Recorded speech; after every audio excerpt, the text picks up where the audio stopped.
Assalamualaikum warahmatullahi wabarakatuh. Pada kesempatan kali ini, kami dari kelompok 2 akan memaparkan materi mengenai prinsip-prinsip dan teori tata kelola korporasi dengan dosen pengampu Bapak Rahmat Al-Hidayat, SE, MSc. Sebelumnya, izinkan kami untuk memperkenalkan anggota kelompok kami. Yang pertama ada Celesti Rapita, kemudian ada Nanda Priscila, dan juga Hafizin. Baik, yang pertama kita akan membahas mengenai definisi tata kelola korporasi atau Corporate Governance. OECD merupakan struktur untuk menetapkan tujuan perusahaan, sarana mencapai tujuan, dan menentukan pengawasan kinerja. Brigham and Earhart pada tahun 2005 mengatakan seperangkat aturan dan prosedur yang menjamin manajer menerapkan prinsip manajemen berbasis nilai. Kemudian, World Bank mengatakan, corporate governance merupakan kumpulan hukum, peraturan, dan kaidah yang mendorong kinerja sumber daya perusahaan secara efisien untuk menghasilkan nilai ekonomi jangka panjang. Adapun inti dari good corporate governance yaitu hubungan antara pemegang saham, pengurus atau pengelola, kreditur, pemerintah, karyawan, dan stakeholder lainnya terkait hak dan kewajiban mereka. Lanjut, di sini ada manfaat penerapan good corporate governance. Yang pertama itu untuk meningkatkan kinerja, di mana melalui proses pengambilan keputusan yang lebih baik dan efisiensi operasional. Kemudian ada akses pendanaan. Akses pendanaan ini mempermudah perolehan dana pembiayaan yang lebih murah sehingga meningkatkan nilai korporasi.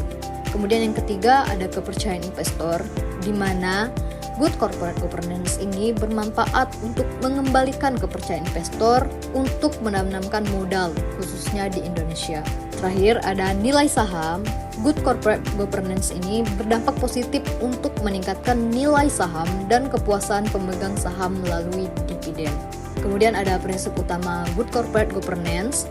Yang pertama itu ada transparansi atau transparansi, yaitu keterbukaan dalam proses pengambilan keputusan dan penyediaan informasi material yang relevan. Kemudian ada accountability atau akuntabilitas, yaitu kejelasan fungsi, pelaksanaan, dan pertanggungjawaban organ tujuh perusahaan agar pengelolaan berjalan efektif. Third, ada responsibility atau pertanggungjawaban, yaitu kesesuaian pengelolaan terhadap peraturan perundang-undangan dan prinsip korporasi yang sehat. Kemudian ada independensi atau kemandirian, yaitu pengelolaan secara profesional tanpa benturan kepentingan atau tekanan dari pihak manapun. Last, ada fairness atau kewajaran, yaitu keadilan dan kesetaraan dalam memenuhi hak-hak stakeholder berdasarkan perjanjian dan peraturan.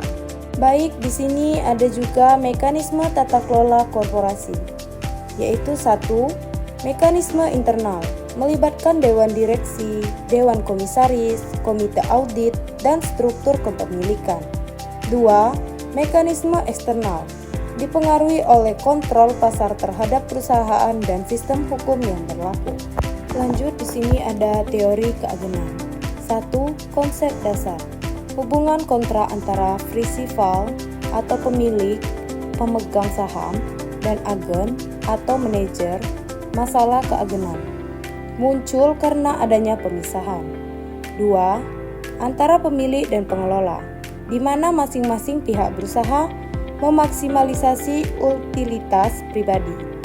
3. Asimetri informasi, kondisi di mana manajer memiliki informasi lebih lengkap dibanding pemilik, yang bisa memicu perlakuan mementingkan diri sendiri. Menurut Ghazali dan Kariri tahun 2007, terdapat 3 hubungan yang rentan konflik, yang dimana pertama itu ada manajer dan pemegang saham. Di antara lain perbedaan kepentingan terkait dividen, resiko, dan kompensasi atau bonus. Yang kedua ada manajer dan kreditur, yang dimana terkait pelaporan laba untuk memastikan pelunasan hutang. Dan yang ketiga manajer dan pemerintah, terkait pelaporan laba untuk menghindari pajak yang tinggi atau pengawasan yang ketat. Baik, Tibalah kita di kesimpulan yang dimana GSIGI bukan sekedar pelengkap regulasi, melainkan sebuah instrumen penting untuk meminimalkan konflik keagenan atau agensi konflik dan asimetri informasi antara manajer dan pemangku kepentingan. Dengan menerapkan prinsip-prinsip GSIGI, perusahaan dapat bergerak lebih efisien, dipercaya oleh pasar, dan menciptakan nilai ekonomi yang berkelanjutan. Demikian pemaparan materi PPT dari kelompok kami.